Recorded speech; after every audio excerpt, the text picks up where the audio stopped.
Moving on to Hangman. I didn't know if he would appear. They do the backstage with Renee. And, on Saturday, there was that moment when he was going to walk back down the aisle. And he stopped. And then there was that just primal scream.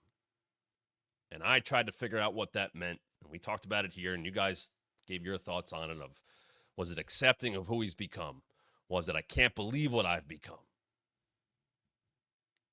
And I think what we saw last night when he said, if there were 1,000 houses, I would have burned them all to ash, which to me tells you the answer. He has accepted what he's become. And he did what he had to do, and he would do it again. And to me, that turns the page in a big way on who Hangman is and who will be going forward. He did bring up his family again, so there's going to be the people who will still say he did it for his family, he was justified. And I get that. But he took care of it. Now the vengeance is consuming him to the point that he's now going to go after anyone who got in his way. Runs into somebody, takes him down, and he sees Dark Order. And then Jeff Jarrett steps up to him. And I loved what Jeff said, using his history in the business. I've been around this. I have seen people go down the path you're going on. It's not going to work out for you. And this is why I call Jeff Jarrett, along with Tony Schiavone, the conscience of AEW. He's been there. He's been a dastardly heel. He's been an upstart babyface. He's now a legend babyface.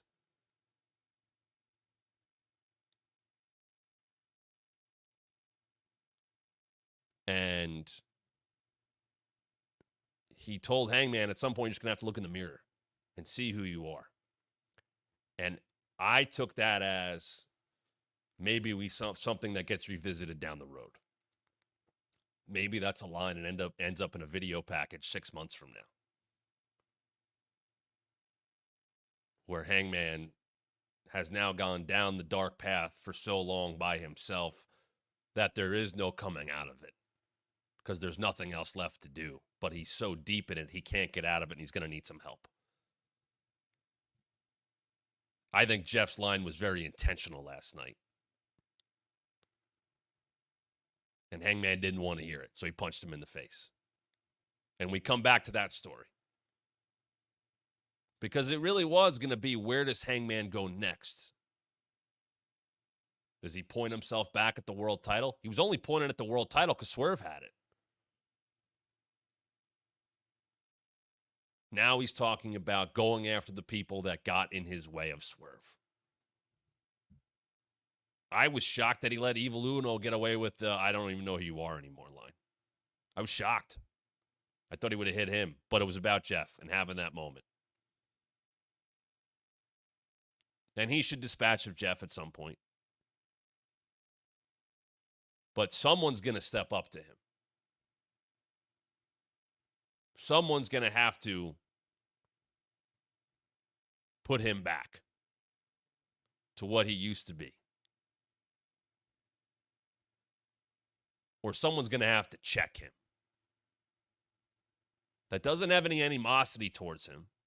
It doesn't have necessarily a personal gripe. Just someone going, you can't do this. And maybe that's a fight. I know somebody who can get in his ear. I know a certain Eddie Kingston, who I know is not close to cleared, I assume. But I could imagine him having that conversation with Hangman. And I've talked about this before. Brother, don't do this. You let this hate consume you, it will ruin your life. It will ruin your life when you're in the buildings. It will ruin your life when you're at home. You won't be the same father. You won't be the same husband. It will eat your brain. It will mess with you. You did what you had to do. You have to move on, or you'll be miserable. And if that leads to a feud with those two, so be it.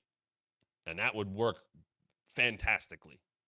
But someone's going to have to pull Hangman out of this dark hole. But he ain't anywhere close to coming out of that. Hangman remains, right now, I think, in so control of the audience. I put him and McIntyre there right now. Just the way that they are controlling the audience in different ways.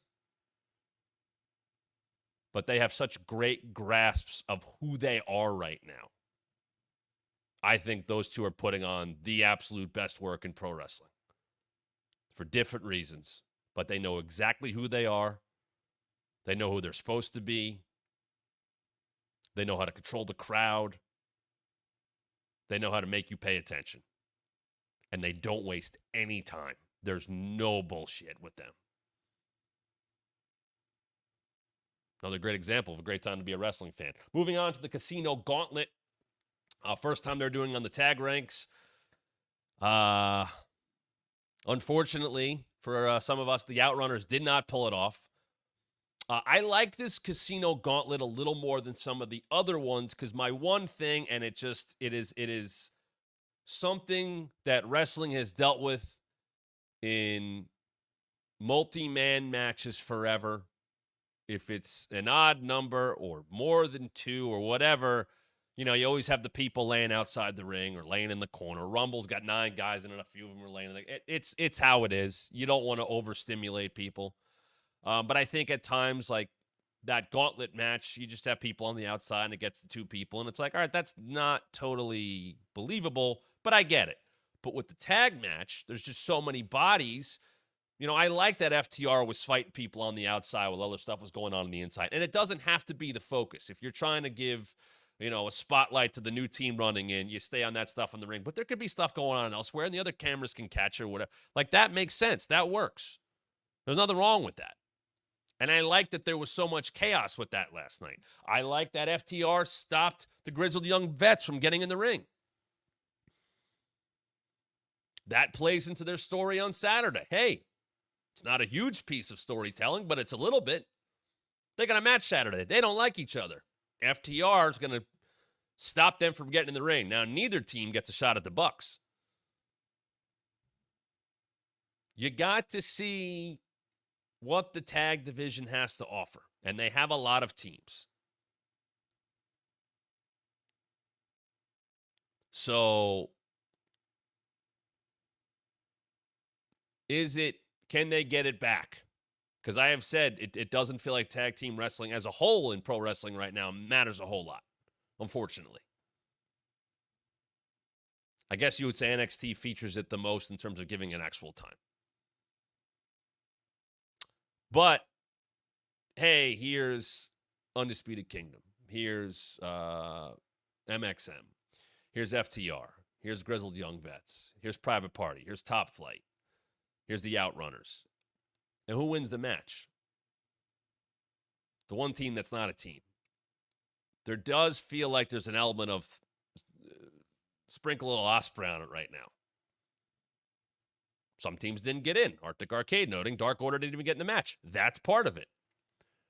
I like Osprey and Kyle Fletcher as friends. And they are friends. There now seems to be some elite Don Callis stuff going on, which is like heel group versus heel group. Although I think very obviously Don Callis has like some people that everybody wants to cheer in his group. And whether, the face-off with Takeshita last night with Okada and, Kyle is with Callis and Will used to be, and Kyle's still cool with Will. So, there's those interminglings.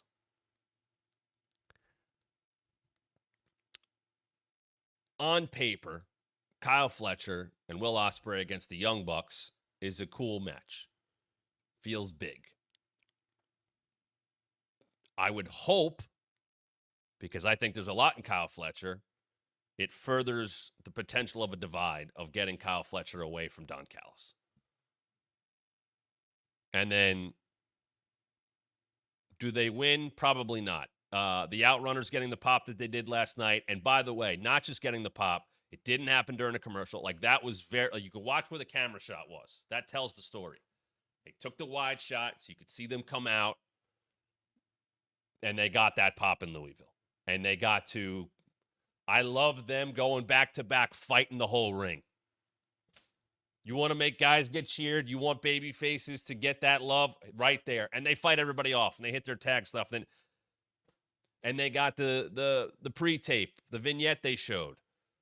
Keep going. If they're not going to do it last night, fine. I get it. You didn't do it. But they're fun. They're a lot of fun. And you can build them up a little bit more, and you can throw obstacles in their way, and you could have Moxley take them out. Like, that was, I thought that made all the sense in the world. They couldn't celebrate for that long because they got taken out. All right, something else they have to overcome. Just simple baby face booking. And maybe they do get to the Young Bucks at some point. So, a different tone to the show. They finish on a happy note, obviously, with Ospreay winning. But the underlying feeling of what is Moxley and their group going to do and when can they show up should now put that show on edge. There should be concern now. And I like that. I want to go back here because DNC Digital, I'm putting it up right now. Here. I'll put that up again. Sorry. All right. So, DNC Digital with the super chat, and thank you for that, sir. Always appreciate those. Who's the first heel you liked as a kid before you found out they're not actually a bad person in real life? In other words, before you knew kayfabe. Mr. Perfect. It's Mr. Perfect. I loved, and if you remember, you might have seen this recently, the wrestlers growing up. Something we did last month. Wrestlers we loved growing up. Mr. Perfect was on that list. There he is. Just like this. This is how I think of Mr. Perfect. IC champ, early 90s, late 80s. Mr. Perfect is absolutely the answer to that question.